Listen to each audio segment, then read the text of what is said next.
अब तक आपने एथनॉल को लेकर सबसे ज्यादा बहस गाड़ियों में सुनी होगी। किसी ने कहा कि E20 पेट्रोल से इंजन खराब हो जाएगा, तो किसी ने इसे देश की ऊर्जा सुरक्षा का सबसे बड़ा हथियार बताया। सोशल मीडिया से लेकर संसद तक एथनॉल पर खूब चर्चा हुई, लेकिन अब सरकार एथनॉल की कहानी को सड़क से उठाकर सीधे आपकी रसोई तक ले जाने की तैयारी कर रही है। एथनॉल में अब खाना बनेगा, ATM लगेंगे। जी नमस्ते, मेरा नाम है आदर्श और आप देख रहे हैं हमारा शो अर्थगाथा। इकोनॉमिक्स टाइम्स की एक रिपोर्ट के मुताबिक पेट्रोलियम और प्राकृतिक गैस मंत्रालय एक नई क्लीन कुकिंग पॉलिसी पर काम कर रहा है।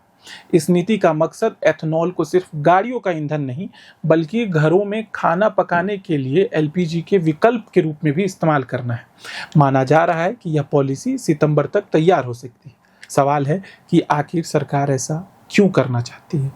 इसकी वजह सिर्फ पर्यावरण नहीं, बल्कि अर्थव्यवस्था भी। भारत हर साल LPG और कच्चे तेल के आयात पर भारी रकम खर्च करता है। अगर घरों में एथनॉल का इस्तेमाल बढ़ता है तो LPG पर निर्भरता कम होगी, विदेशी मुद्रा की बचत होगी और किसानों से खरीदी जाने वाली फसलों से बनने वाले एथनॉल की मांग भी बढ़ेगी। यानी एक फैसला कई मोर्चों पर असर डाल सकता है। इस योजना का सबसे दिलचस्प हिस्सा है एथनॉल ATM। जैसे आज पेट्रोल पंप पर पेट्रोल और डीजल मिलता है, वैसे ही आने वाले समय में सरकारी तेल कंपनियों के पेट्रोल पंप पर एथनॉल भी मिल सकता है। लोग अपनी ज़रूरत के हिसाब से एथनॉल खरीदेंगे और उसे खास एथनॉल स्टोव में इस्तेमाल करेंगे। यानी गैस सिलेंडर की जगह ईंधन खरीदने का तरीका भी बदल सकता है। सिर्फ इतना ही नहीं, उद्योग जगत के जानकारों का मानना है कि इस बदलाव को आसान बनाने के लिए सरकार सब्सिडी का रास्ता भी अपना सकती है। यानी एथनॉल स्टोव खरीदने में मदद, ईंधन पर राहत और सप्लाई नेटवर्क तैयार करने में सरकारी सहयोग मिल सकता है। हालांकि अंतिम फैसला नई नीति आने के बाद ही हो।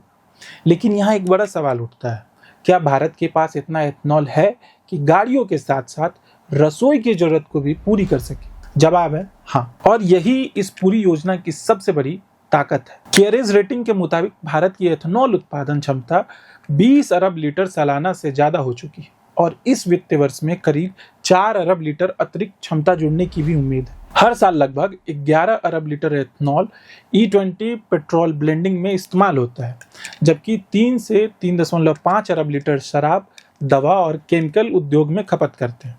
इसके बाद भी करीब 7 अरब लीटर एथनॉल बचता है।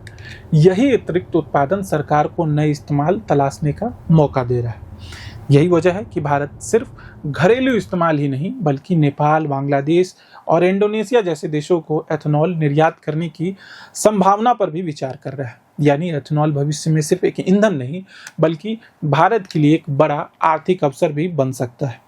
हालांकि तस्वीर का दूसरा पहलू भी, क्या एथनॉल से चलने वाले चूल्हे पूरी तरह सुरक्षित होंगे? क्या उनकी कीमत आम लोगों की पहुंच में होगी? क्या गांव से लेकर शहरों तक इसकी सप्लाई आसान होगी? और सबसे अहम सवाल, क्या लोग LPG छोड़कर इस नए ईंधन को अपनाने के लिए तैयार होंगे? इन सभी सवालों के जवाब नई नीति आने के बाद ही मिलेंगे। लेकिन एक बात साफ, कुछ साल पहले तक एथनॉल सिर्फ चीनी मिलों और डिस्टिलरी चर्चा तक सीमित था। फिर वह पेट्रोल टैंक तक पहुंचा और अब सरकार की योजना सफल रही तो अगला पड़ाव आपकी रसोई हो सकती है। यानी भारत की ऊर्जा क्रांति अब सिर्फ सड़कों पर नहीं, बल्कि हर घर के चूल्हे तक पहुंचने की तैयारी में है। अब देखना होगा कि यह सपना हकीकत में कितनी जल्दी बदलता है। आज के लिए अर्थगाथा में इतना ही। इस खबर को लिखे हमारे साथी अभिषेक पांडे ने। मेरा नाम है आदर्श शिवम। देखते रहिए प्रभात खबर। प्रभातखबर.com, विश्वास वही, रफ्तार नहीं।